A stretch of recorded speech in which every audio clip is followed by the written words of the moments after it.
ప్రమోదిని ఇంటికి వచ్చి వాళ్ళ అత్తయ్య మామయ్యతో ఇలా అంటూ ఉంటుంది. అత్తయ్య దేవ బయలుతో బయటకు వచ్చాడంట అత్తయ్య అని చెప్పి అంటుంది. అది విని అక్కడ ఉన్న సూర్యకాంతం వాళ్ళు అలాగే వాళ్ళందరూ కూడా ఒక్కసారిగా షాక్ అవుతారు. ఇక అక్కడ ఉన్న సూర్యకాంతం అయితే ఏంటి రిలీజ్ అయ్యాడా, నేను అస్సలు నమ్మను అని చెప్పి అంటుంది సూర్యకాంతం.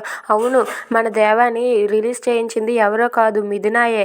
ఆ అమ్మాయి కానీ దగ్గరుండి లాయర్ని తీసుకురాకపోతే మన దేవ బయటపడేవాడే కాదు. లాయర్లు ఎవరు కూడా జడ్జి గారికి భయపడి ముందుకు రాలేదు.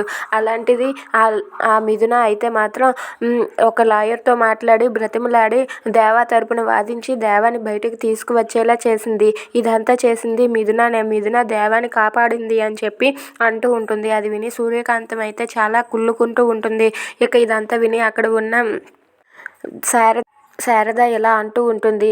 ఆ అమ్మాయి ఎందుకు వచ్చిందో ఎలా వచ్చిందో నాకైతే తెలియదు, కానీ ఆ అమ్మాయి మొదట వచ్చినప్పుడు మన పరిస్థితి చూసి ఆ అమ్మాయి ఎలా ఉంటుంది ఇక్కడ అని నేను అనుకున్నాను, కానీ ఆ అమ్మాయి ఇలా ఉంటుందని నేను అస్సలు అనుకోలేదు.